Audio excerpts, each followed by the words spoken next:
if you think about counseling's great.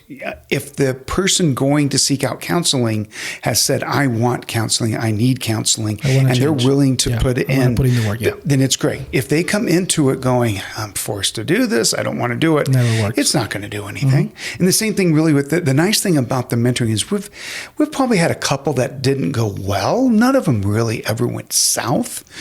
Some just weren't quite as good of a fit, but we're easily putting in the 90-95 percentile of successful mentoring relationships. And a lot of it is because we're working normal people, normal issues.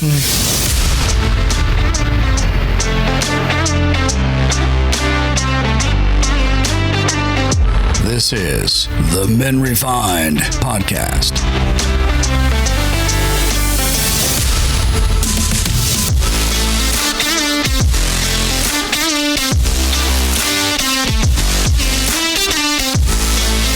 Hey friends, welcome to the Men Refined podcast. In this episode, I have my good friend, Andy. Andy, it's been a good friend to us. Andy Carter has been a mentor to myself, a great family friend here in Colorado. Andy, thank you for being here. I'm glad I can be here, Rafael. It's a privilege. Tell us a little bit about your journey. First of all, one thing that really excites me about your life story is how you were smuggling Bibles into... No, I was involved in doing ministry in the Soviet Union. Yes, we did bring in some Bibles. It wasn't large numbers. You know what? Yeah, I think I'll go into it. In Central Asia, we were able to work with some really bold men who had an amazing faith, and they realized that if they weren't involved in telling people about who is Jesus and how he can transform their lives, their families, their outlook on life, then who else will? They understood that they had to step into the gap, and these men and women, and there were several women involved as well. They did smuggle in some different Bibles and different materials and different things. And in one of our countries, what was really crazy is that we stored these materials on a military base. Of all things, talk about being safe. They were very safe, well protected. Again, I think if this is something you can just go as long as you can go. And you can be as real as you can reel, but I will not like to put you in any spot or say anything that you're not supposed to say. I just wanted to put that out there for those who are listening. Yes, there was a time where I would have made sure this thing was burned and everything else. We had to be extremely careful. I do know when we went into the Soviet Union back in the late 1980s, which definitely dates me, we were followed. Our rooms were bugged. And we only brought in a couple of Bibles.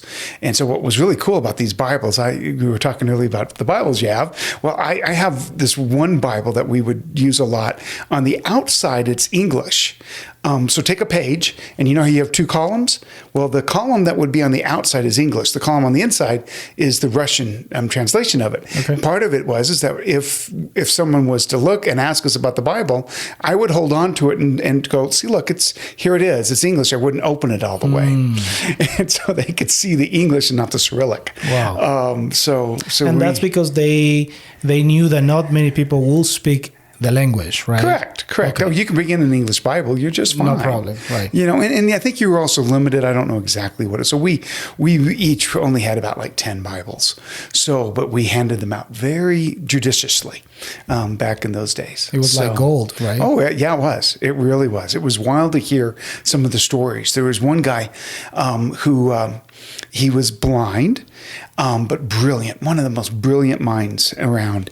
And he would listen to the Voice of America.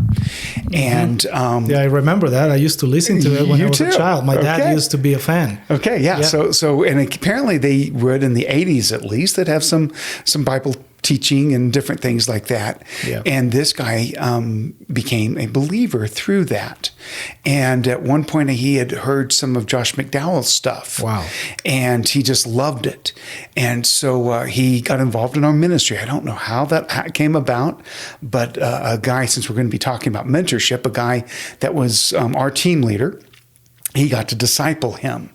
And what a beautiful relationship. And then what was really cool, Josh McDowell literally became a mentor for this guy. And he would go and translate for him, and do other things. This guy was brilliant. I mean, really, one of those rare, brilliant people. He had become a pastor in a church there in Russia. Going to be very vague on that, especially during these times. And what a godly guy. Love this guy to death. He was just impressive. But it was great to get to know him through my team lead that we had. That's amazing. But now that you're mentioning these keywords, it's all about keywords nowadays. Yes, it right? is. Yes, it is. So let's be mindful of those keywords too. Probably, they cancel these or something. Who knows? Who knows? Well, I'm sure this would be blocked when we start, talking about that country. I guess. So. Who knows? How do you get into that ministry? How tell us a little bit about that journey, because I don't think you see that life or that season, I guess, as you come into that life, it's not for everyone. No. Right? No. It's, I have met through my years very specific people that have done things like that, have gone overseas to countries in trouble, to say the least, and they've been the hands and feet of Christ, doing the work of Christ in the midst of challenges, in the midst of issues, within the same culture, just learning, trying to get accustomed to it, because it's shocking, right? Especially for those in the West, going overseas and into these cultures, it's very shocking. Oh, it's very, very different. So how do you end up there? What was that journey? So I'm gonna for you. You're definitely asking more than just the time. So I'm gonna build a little bit of the clock. Yeah. I became a believer my senior year in high school. Someone actually shared the bridge illustration with me, and that was my junior year when he did that. I then proceeded to read the whole Bible, because he basically said that the theme of the Bible is restoring broken relationships. And I come from broken relationships. Parents divorced and mother remarried, and that was a challenging marriage. And nonetheless, the fact that God ultimately is about restoring these broken relationships, and it starts off with that most important relationship with Him, it really got me going. And so I started to study, and I started to dive in. And then I would say somewhere in I think it was my junior year, came across some men and were involved in the Navigators, and took me under their wings.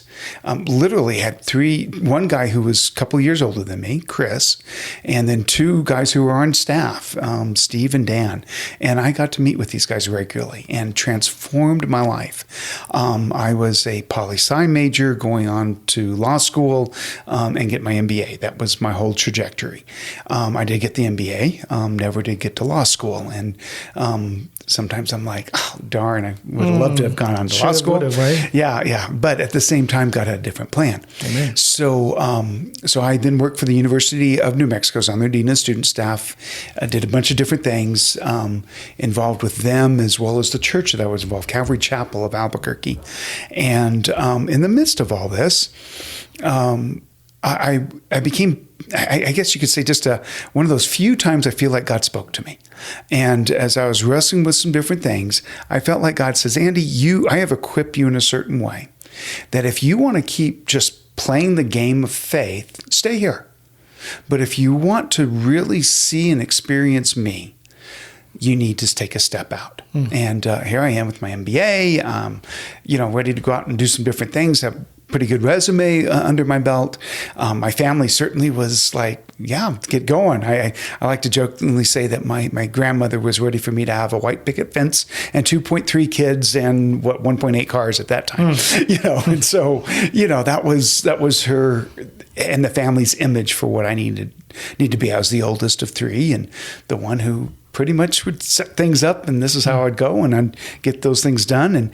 And now I was being challenged, and part of it too, I'd even back up a little bit, was this. I was in a group of guys, and we prayed every Sunday night. And one of the guys in that room prayed that we would touch the 6 inhabited continents of the world.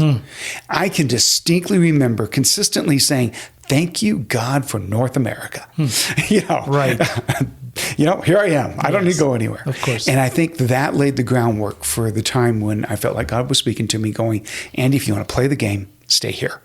And then I had the opportunity to go with Campus Crusade. At that time, it was a kind of covert type of ministry, and we could go into the Soviet Union. And it was exciting, very exciting to be a part of that. And we saw some fruit because things were changing. This is when perestroika and glasnost is very popular. And Gorbachev is the president.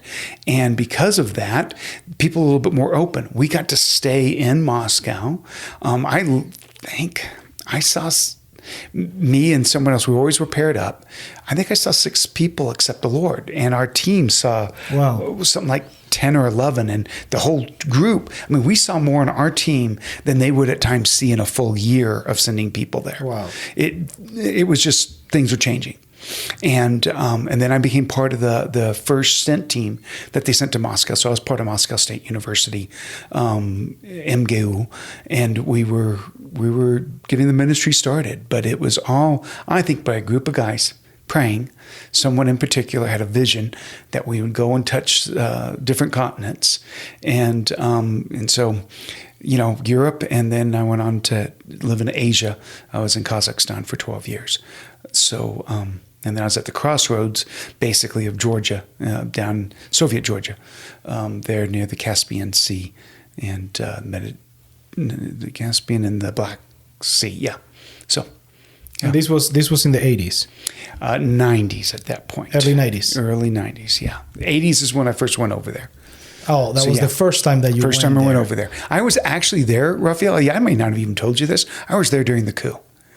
Wow. So when that coup occurred in the summer of 1991, wow, it was a very powerful time.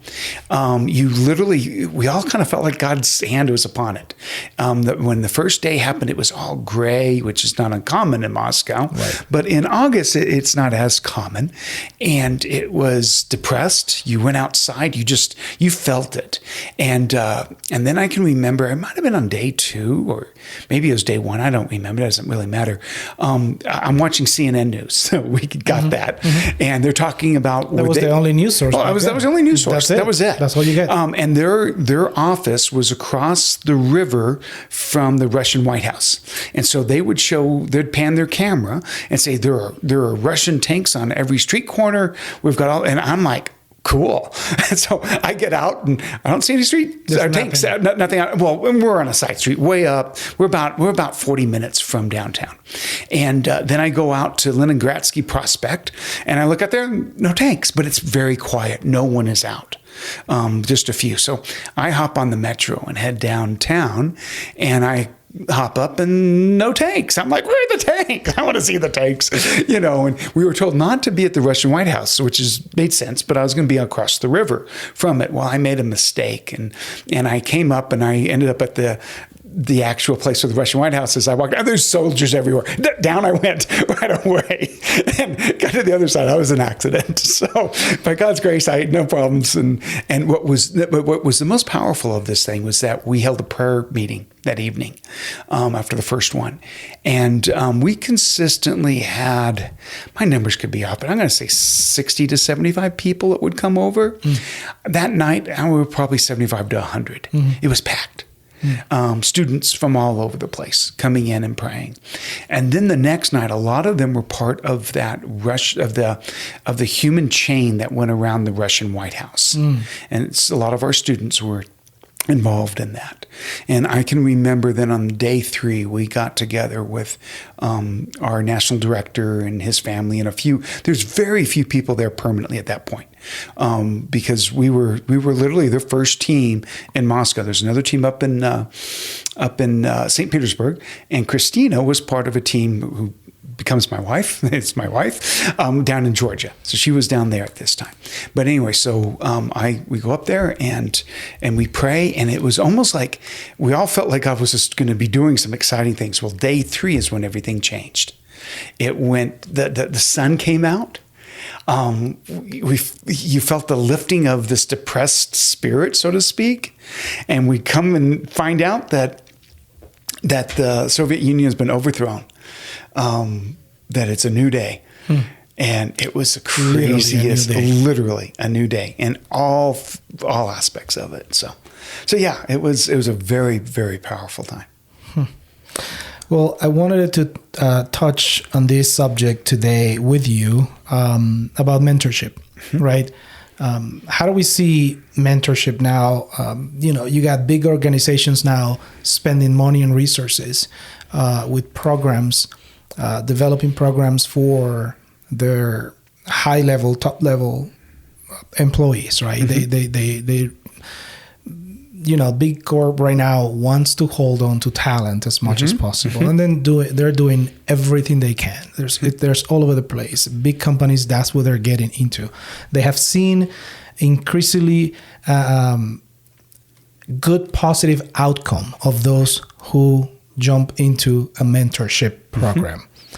That's in big corp.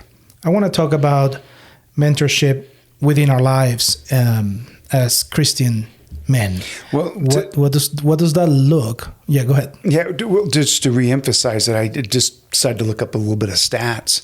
Out of your Fortune 500 companies, something like 85 to 90% have a mentorship program. Those in the top 50 or 100, 100%.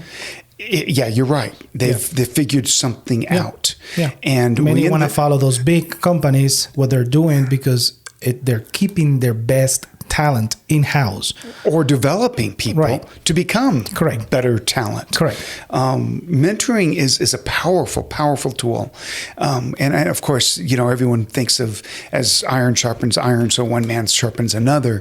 And for ladies, it's for you as well. It's you guys can, we become better people when we're engaged with other people. 100%. And the nice thing about a mentorship relationship is that it's intentional. That you are saying, I want to work on A, B, and C. And so I want to find someone who can help me do A, B, and C better. And in the church, it could be, I want to be a better husband for my wife. Could be, man, we got some challenges in raising our kids.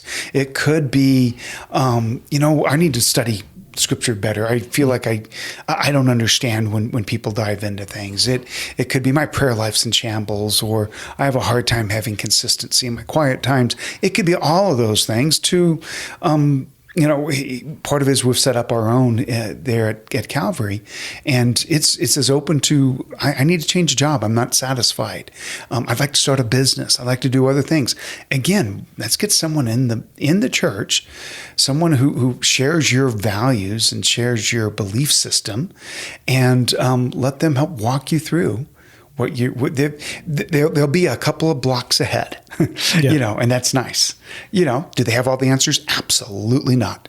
In fact, what's fun about mentoring is that the person who does the mentoring gets mentored as well in the process. You can't help it. I believe that. Yeah. You learn things. Absolutely. So, what do you think? What would you consider to be a criteria for success within a mentoring program within the church, especially the one that you are a big part of? Like, what do you guys, closed doors, what do you guys consider to be a success story or a success relationship? What will be that criteria? And this, obviously, I will emphasize that this will be totally different to what it will look for big corp. Yeah. Okay. I think it will be a 180. It could have certain things common, but it's gonna look totally different. Absolutely. So yeah, I want to know what would you guys consider to be a success relationship or a success pairing between a mentor and a mentee? If they tell us it was successful. At the end of the day, the corporations are going to look for a dollar value. Yeah. They want to see. We're not doing that. It's for us really our only judge and criteria that we can have checked off was it successful for you? That's about all we can really do, and that's all we can really hope for. Yet, when you start to hear some of the stories, you know that some were more impactful and successful, in air quotes here, than others. One of the key things that we look for in our church is called Life Changers. That's what we've named our mentoring program here at Calvary, and we are looking to try to make sure that the person who is requesting mentorship, the mentee, we can find someone who can relate well to them. That's why we ask a lot of different questions from, what was your occupation to what kind of books do you like to read? What kind of movies? What do you do in your free time? If we can find more areas of commonality, we have found that they are more readily able to connect to one another, and build trust. Because at the very core of the whole thing, it's trust. Because if the other person will trust you, then perhaps the agenda that they stated on the application form is not really the agenda that they wanted. Right. And they wanted to get into some other things. Right. And I think a good, strong mentorship develops that trust so that maybe the checkbox items that were on the request are done, but maybe there's some other things that God wanted these two men to be in each other's lives for a different reason.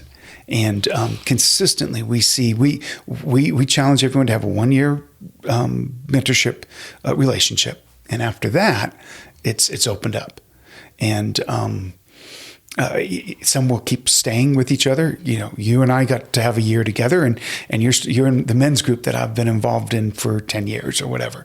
And it's great to have that extended relationship. Yeah, you're stuck with me, bro. I'm stuck with you, and you're stuck with me. It's going both ways here. And so, but that's kind of what it is. And it's a relationship that it's not the other person looks at things the same way. It's not that the other person has the same outlook and perspectives, but they have the same root issues. That the core is there, and from that they grow and they challenge, and that's where we challenge the most from one another, is when we don't necessarily agree, but we need to think in a more broad terms, as well as look at the world a little differently. And I think that's, to me, when that happens in a mentor relationship, you got something good happening. Yeah, I have a few points here as positive impacts based on a mentorship relationship. Obviously, personal growth is one of them. Emotional support, which is the label as emotional support. It just bothered me because it has been associated and misused. Improve relationships and career development. But I think, what would you say about that emotional support? How would that look into a mentor-mentee relationship? Because as a mentee, the mentee has to be able to share certain things with their mentor. So transparency needs to be involved in the process. We need to humble ourselves, right, and open up so we can actually... Vulnerability. That's part of learning to be vulnerable. Definitely. Yeah, we need to be able to be vulnerable, humble ourselves to tell that story, not this story, but that story that is in us, that sometimes we just don't... we may not know how to express it, or we don't have somebody to have an ear, for us. That's my dog. Sorry for that. She always hangs out here in the studio. I don't know if you guys have encountered a pairing that have gone south. In any case, how will you handle that, right? Because I don't think we as mentees or mentors are expecting to be in a relationship where we have to deal with a lot of mental issues. Like, I don't think we're, in that we're not psychologists or neuroscience. We're just trying to have a relationship and share our struggles, what's good, what's been bad, and trying to use bounce back ideas, etc., challenge each other in certain things, right? Because I think it has to go both ways in certain things. There's some people that on the mentor side, they just don't open up as much, but at the same time, it's like you have to create that trust. And the only way that you're going to create a trust with a mentee is you have to open up yourself. You have to be true to that relationship and give yourself into it. You're going into a relationship with somebody else. That's going to take time. That's going to take a lot of effort. So if you don't have the time, you're not going to put in the effort. It's not going to work out well at the end. I want to see if I can organize this. You have your emotional stability question that you were asking about. Yeah. What about relationships we've seen that have gone south? And then you got into a little bit about the vulnerability of the mentor and the ability to help to build some of that. We actually, I would say, use a little bit of a principle that I was taught when I was on the dean of student staff at the University of Mexico, as we were trying to train our RAs and others, is that we're training you to equip you to be able to help normal people solve normal problems. And define normal people. I don't want to. Back in the 80s, it was easy to define normal people. Expand a little bit here. Elaborate, Andy. Not someone who needs counseling. Okay. So if you need some professional assistance, you should not be that person who needs to dive in with someone who needs professional assistance. Who's going to decide who needs counseling and who doesn't? Because a lot of people come into relationships not knowing that they have a problem and they need counseling. Yeah. Yeah, there's a lot of people will resist that and they will fight it. And in some respects, to be very honest with you, if you think about counseling, counseling's great. If the person going to seek out counseling has said, I want counseling, I need counseling, and they're willing to put in the work, then it's great. If they come into it going, I'm forced to do this, I don't want to do it, never works. It's not going to do anything. And the same thing really with the nice thing about the mentoring is we've probably had a couple that didn't go well. None of them really ever went south. Some just weren't quite as good of a fit, but we're easily putting in the 90-95 percentile of successful mentoring relationships. And a lot of it is because we're working normal people, normal issues. And a lot of times the people that we do get in the mentoring program have been recommended, especially in the early part, by pastoral staff. They're realizing, this person could get better attention, better care if they were to meet with someone else in our church to walk them through the challenges of life. And that's part of how we got Life Changers off the ground, is that they're like, if we have so many talented people at our church, gifted people with a lot of experience and a lot of background. But getting back to the original thing I started on this thing was very few of us have been trained in counseling. So I've received probably more than most have in counseling, but I also know right away, no, this is beyond my pay grade. And that's when you start to feel a little bit like this is over your head, no longer normal issue in the midst of what's going on. And so There've been people who've been going through counseling, who've been involved in our mentoring. And it's very important at that point that you define what you're working on and what you're not working on. And obviously, as people, a lot of these things blend together. Our life isn't so clearly segmentized as we would want it to be. Us guys are often joked about that we can, put one thing in one cubby hole and the other thing in the other. And we can to keep on dealing with certain parts of life. But at times, they start to bleed together. And so the mentoring program can help someone who's been struggling. What's wild to think is there's been a couple of times where someone said, yeah, this guy was like a father to me, and that's nice. And there's been some people healthy. It is. There's been some people who have not had good relationships with their fathers. And so, something like this is really good and very helpful, but it's, if there's something deeper in there, then that's where getting professional help is going to be the best solution. But after you've gone through some of that, you may say, hey, look, I know what I need to implement. I know what I need to do.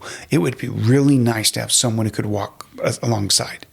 because the counselor, think about it, what is it, an hour a week or something like that?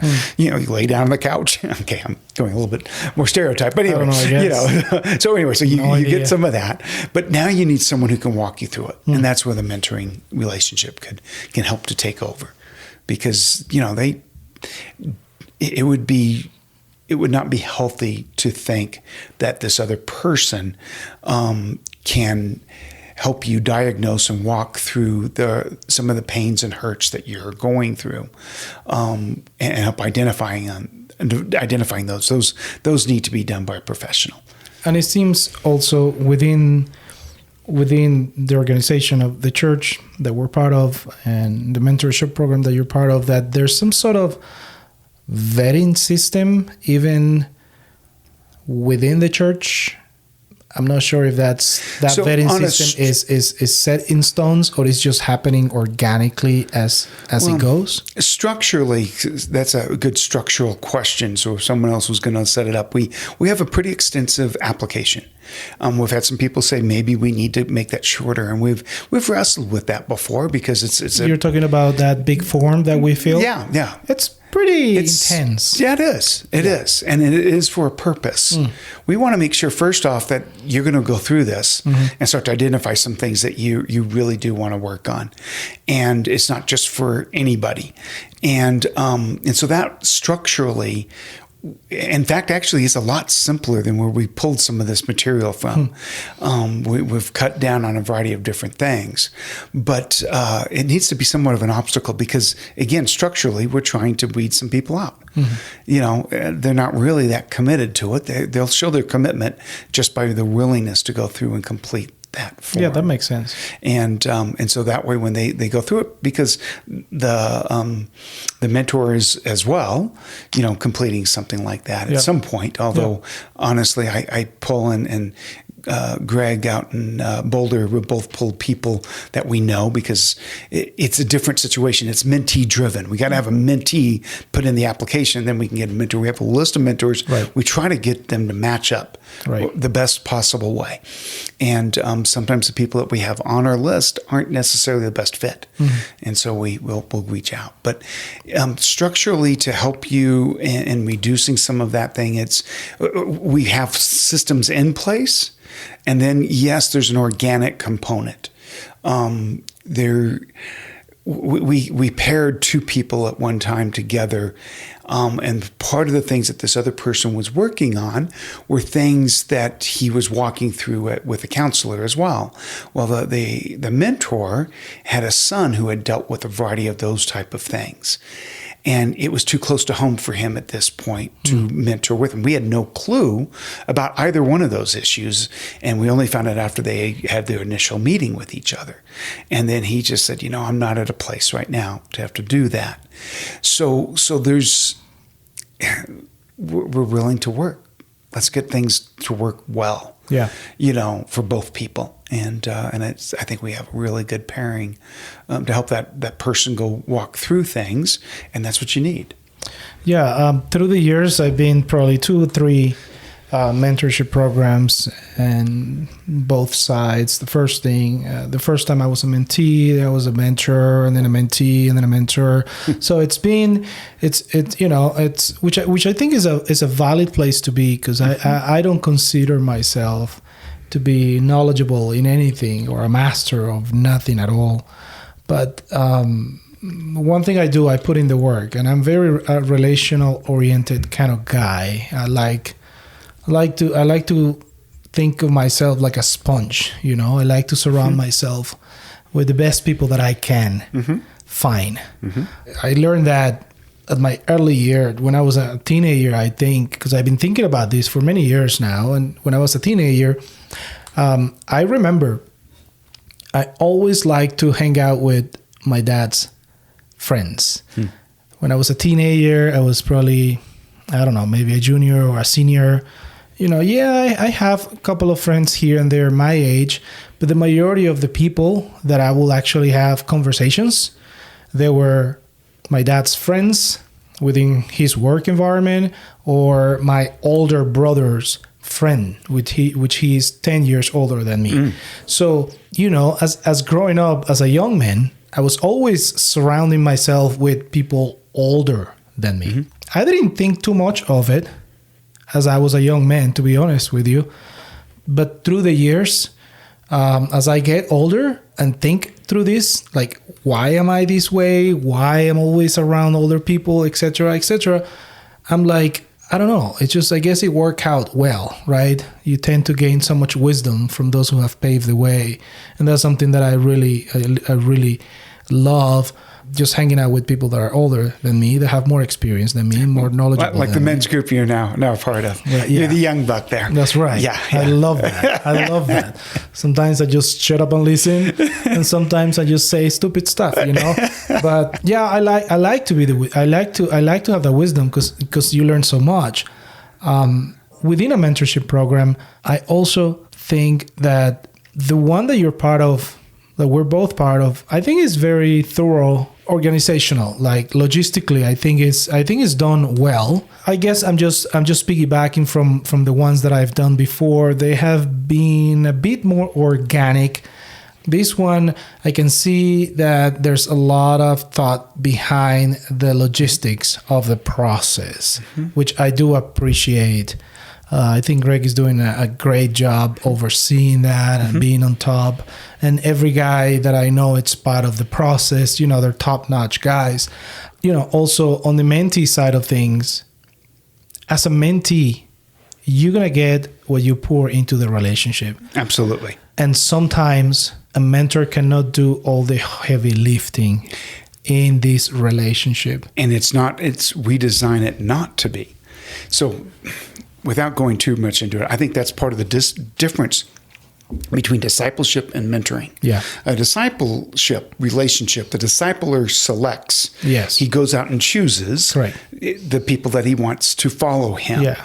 And he kind of has a bit of an agenda that he's working on to try to help his disciples grow. He does it first. The other one sees it first. Exactly. Then you do it with me. Then now you do it and I watched it. Exactly. It's that type of thing.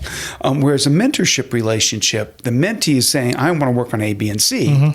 And is asking someone else to help him to do that. That's what we're big on, trying to set up some goals. If we can get people to set up goals, what are you trying to do? How are we going to get from point A to point B? And be flexible enough to do it. And so we really push that it's mentee driven, really for the first 3 to 6 months. As the trust gets established, then we hope and encourage the mentor to challenge the mentee a little bit more. But there's a big difference there, in that the mentee is driving it. They have their goals. They know why they wanted to get someone older into their life to be able to help them walk through the next phase that they're going through.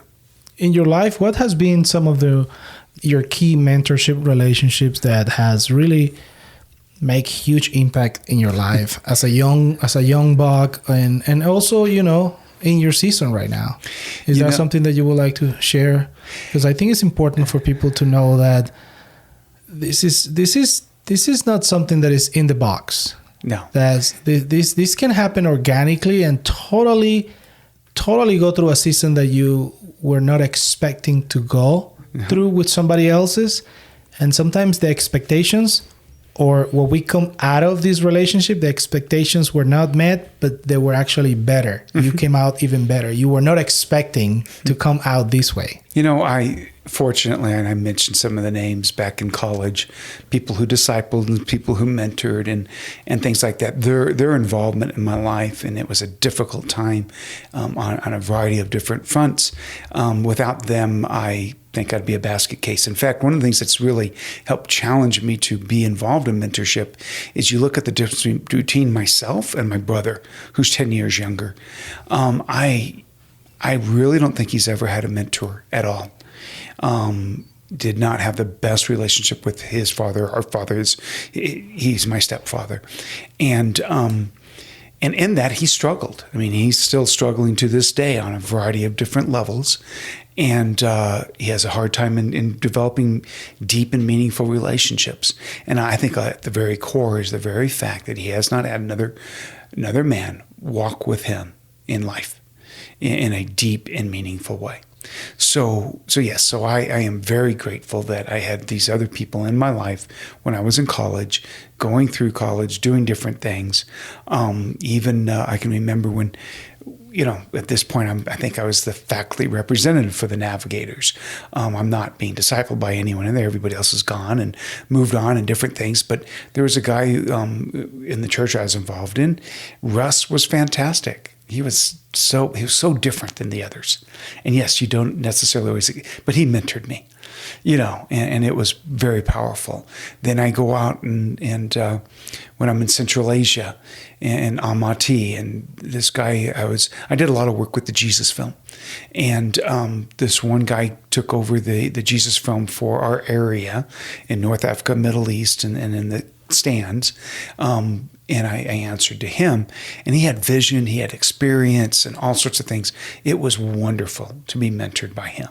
So I think through our lives, and I come here, and now I'm in real estate. I fortunately had some people early on who were able to help mentor me in that. We need to find people to mentor us. I look at the group that we have on Tuesday mornings as somewhat of a peer mentoring. But I can remember when I was in between jobs, Adrian Boykin, who used to be our pastor here in Kansas, he hooked me up with a gentleman that been doing some of the same things. Wonderful man. And we met, and it became a mutual type of encouragement. So, I think we should be ready to look especially when life changes are coming upon us, or there's certain things of uncertainty. Why not go seek out someone and say, hey, would you help me walk through this?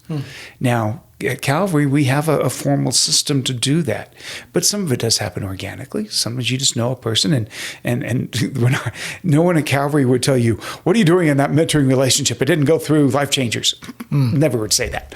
Right. Never would. The advantage of going in through the Life Changers program is that we get to see your application and what you're trying to do and who you are, and we have a larger sphere of people to select from. Whereas you just may know Joe Schmo, right? And you ask him because you think maybe Joe Schmo's good, but maybe this other guy is much better. So that's the advantage of applying with us, to try to help make sure we can walk you through it. And so I found it to be very impactful for me in my life. And next time I probably go through a major life-changing event, I'll probably seek somebody out to get their wisdom and insight. And I think you mentioned something when you talk about it, the humility. You got to have humbleness. I think is a key. You got to be humble, and you got to be willing to go, hey, I don't know everything, and there could be some avenues, there could be some surprises in me trying to make this decision that I may not be seeing. And it would be great to get someone who's been around the block before. Yeah. And in closing, what are some of the key elements that we as men need to be self-aware of? What is something that we as men need to self-identify in our lives to get into something like this? I would say pretty much what I said my last statement. If you're going through a life change, okay, let's say you're about to be an empty nester, or let's say you want to start a new business, or let's just say you feel like things in the family life isn't going where you want it to be. You're moving from man-to-man defense to zone defense because you're getting your third child, and you're feeling overwhelmed and anxious about it. We need to be humble enough to say, you know what, I'm not ready to really raise the white flag and surrender, but I want to make sure I can talk to someone so that I don't do that and that I can do it well. We sometimes live with things that we don't have to live with on our own and carry burdens. I mean, think about it. Your dog hangs out. My dog hangs out with me. They're pack animals. We have no problems understanding that. I believe we as people are pack animals. Absolutely. We need each other. But in America, we're taught to raise ourselves up by our own bootstraps. Solo, individual, and you go individually. And mentorship is saying, look, I'm not playing that game. I'm getting out of that race. Yeah. I am going to find another godly man, or if it's a woman, since you said 11% of your people are women, find another godly lady that can help give you perspective, to help to give you ideas, and can be a sounding board to help you walk through that next stage of your life. Humble yourself to listen and seek out help. People are out there to help you. I mean, I am amazed at how many people are out there that would be, if asked, would step up and say, I would be honored to walk through this next phase of your life with you. And no one knows exactly what they're getting into. Yeah. The mentee doesn't know. The mentor doesn't know. Yeah. And again, 90% of the time, both are blessed in ways that they never thought that they would be. It ends up being a better experience than they even anticipated. So be willing to do it. I don't think that others would not, give of themselves and their time to be a part of your life so that you can get through the next stage of life. I heard somebody once say, if you're looking for somebody to mentor you, don't go to them and just say, hey, would you be my mentor? I need you. I think some will think like, what are you talking about? Because a lot of people will say, being a mentor, it's always associated with a huge weight on the mentor side, right? A huge responsibility. So coming into a relationship or somebody that you maybe know or lightly know, and come like that and say, hey, would you be my mentor? I'm going through a couple of things. I don't know how certain people will take that. I think from the men I know, they will seems like a lot of responsibility versus, hey, do you have a minute? You want to go for coffee with me? Can we just have a conversation and just get something to bounce off of you? Coming this way, it seems to be more effective that relationship, and it can grow from there. Oh, yeah. Just without that label. Sometimes that labels. So basically, you're saying, how do we get into this relationship? Yeah. If you're at Calvary, apply, go to the men's or the women's pages. Both men and women have application forms available online. That's CalvaryBible.com. If you're in Colorado, jeez. Yeah, it doesn't. Anyway, Calvary Bible Erie or Calvary Bible Boulder or in Thornton, you can hop online and we have something, or talk to a pastor at Calvary or at your own church. If you feel like you could use something, go talk to your pastor and say, hey, do you have someone you could recommend? This is what I'm working through. Do you have someone you might recommend that I spend some time with?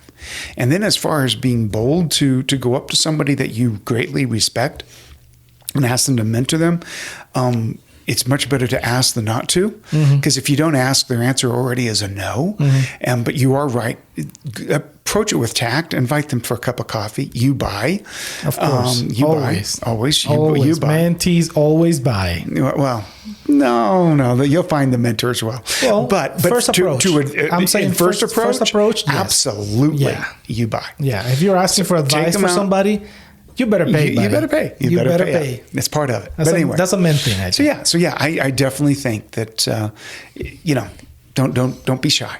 Get out there, talk to the people that you need to, and seek out a mentor relationship if that's where you are at your stage in your life. What would you say to those men that maybe are part of a church, but the church does not offer a program like this? Talk to your pastor. Just go talk to your pastor is my recommendation. And if you do get involved in the men's ministry, most churches always have something that's going on, and you start to see those who are leading and you like certain characteristics in some of these people, then I would seek after them. And if your church does not have a men's ministry, then you start one. Then you start one.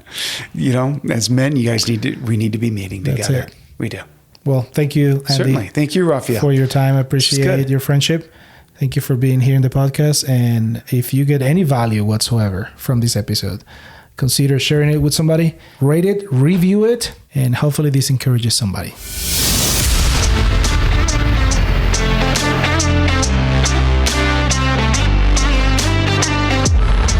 Hey friends, thank you so much for listening to the podcast. And if this content is helpful to you, would you consider rating this episode and subscribe to the podcast?